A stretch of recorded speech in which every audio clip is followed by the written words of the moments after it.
आज আমি ওলকপির একটা রেসিপি আপনাদের বানিয়ে দেখাবো। এটাকে সারগম বললে অনেকে জানে। এটাকে প্রথমে আমি কাটবো, এটাকে ডুমো ডুমো করে কাটবো।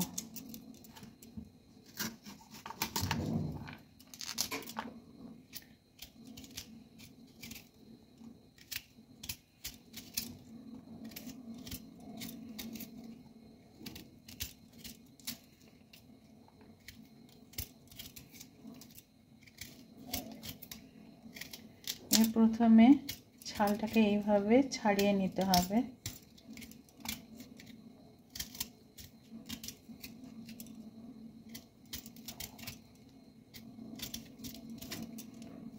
এইভাবে উপরের যে মোটা ছালটা আছে আমরা সেটাকে প্রথমে ছাড়িয়ে নেব।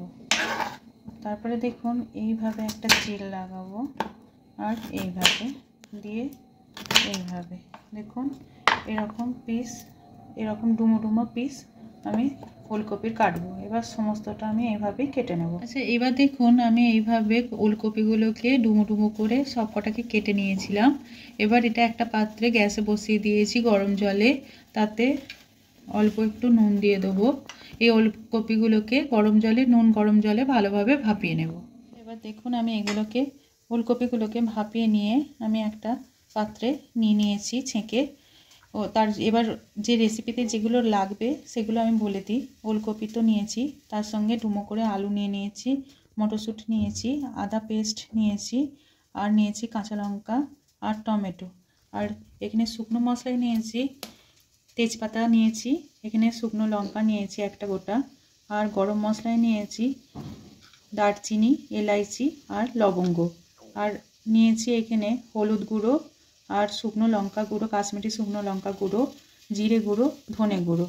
আর এখানে নিয়েছি দেখুন এখানে গরম মশলা পেস্ট মানে গুঁড়ো নিয়েছি, আর চিনি নিয়েছি, আর নিয়েছি অল্প 1 চামচ ঘি। আচ্ছা, এবার দেখুন আমি গ্যাসে একটা কড়া চাপিয়ে নিয়েছি, তাতে সরষের তেল দিয়ে নিয়েছি।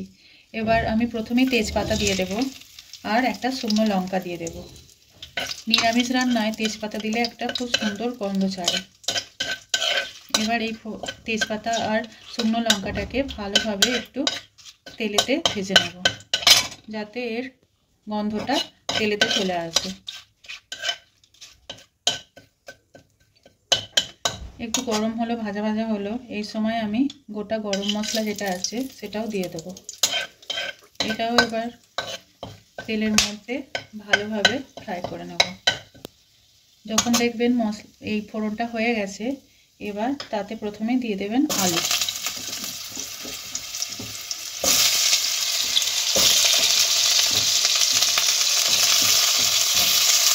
এবার আলুটা একটু ভালোভাবে নেড়ে ছেড়ে আমি একটু ভেজে নেব। আলুটা একটু ভাজা ভাজা হয়ে গেলে আমি এতে ওলকপিগুলোও দিয়ে দেবো।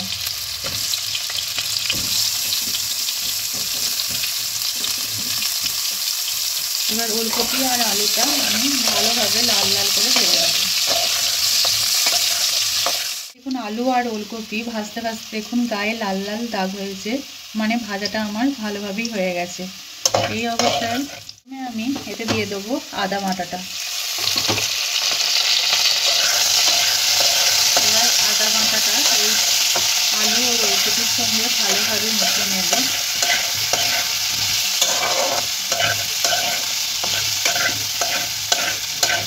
এর সঙ্গে আদা বাটাটা ভালোভাবে ভাজা ভাজা হয়ে গেলে এই সময় দেবো শুকনো মশলাগুলো, যাতে হলুদ, কাশ্মীরি লঙ্কা গুঁড়ো আর জিরে গুঁড়ো আর ধনে গুঁড়ো ছিল সেটাও আমি দিয়ে দেব।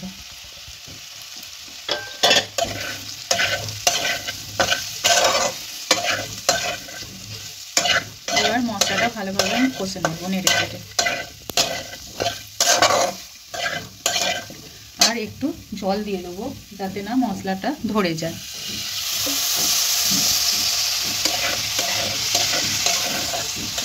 এইভাবে ভালোভাবে কষে নেবো নেড়ে চেড়ে।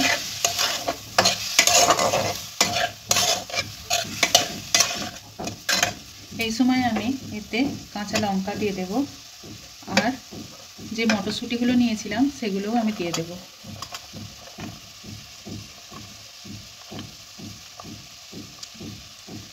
যাতে মটরশুঁটিগুলো এই আলু আর ওলকপির সঙ্গে মশলার সঙ্গে ভালোভাবে কষা হয়ে যায়।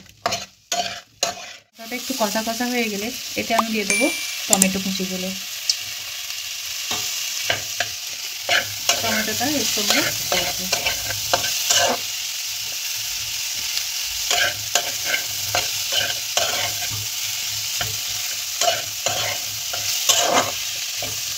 এই সময় আমি এতে পরিমাণ মতো নুনও দিয়ে দেবো।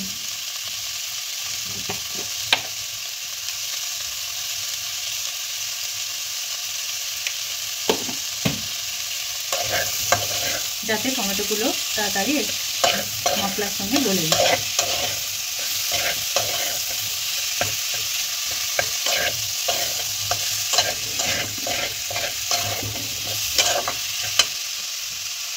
অল্প জল দিয়ে দিয়ে কষবো যাতে না লেগে যায়।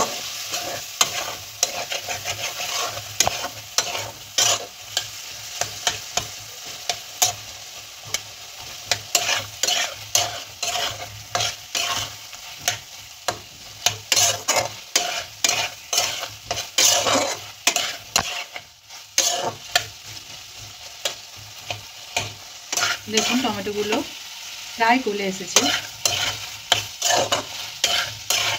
আর তেলটাও আলাদা হতে লেগেছে।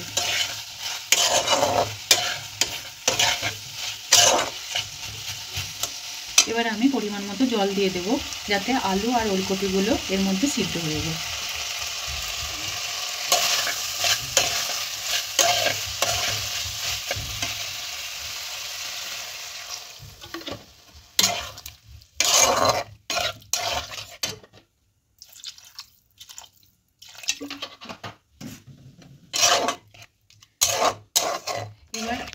এবার এটাকে ঢাকনা দিয়ে আলু আর ওলকপিটাকে সিদ্ধ হতে দেবো 10 মিনিটের জন্য। এবার দেখুন 10-15 মিনিট বাদে আমি ঢাকনাটা খুলেছি। এটা দেখুন আলুটা আর ওলকপিগুলো সবগুলোই ভালোভাবে সিদ্ধ হয়ে গেছে। এই অবস্থায় আমি একটু চিনি ছড়িয়ে দেব। নিরামিষ রান্নায় চিনি দিলে ভালো লাগে। একটু চিনি ছড়িয়ে দিলাম। চিনিটা দিয়ে একটু ফোটাবো। দেখুন চিনিটা গলে গেছে আর তরকারিটা অনেকটা ফুটে গেছে। এই অবস্থায় আমি গুঁড়ো গরম মশলা দিয়ে দেব নামানোর আগে, আর দিয়ে দেবো 1 চামচ ঘি। এটা তরকারির শেষে দিয়ে নামিয়ে নিতে হবে, তাতে ঘিয়ের গন্ধটাও থাকবে, গরম মশলার গন্ধটাও থাকবে। এবার আমি একটা পাত্রে এটা ঢেলে নেব।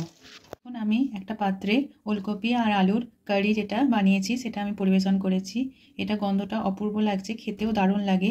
নিরামিষের দিনে এরকম রান্না খুবই ভালো লাগে। আমার রান্না যদি আপনাদের ভালো লেগে থাকে আমার চ্যানেলটিকে সাবস্ক্রাইব করবেন, লাইক করবেন। ধন্যবাদ।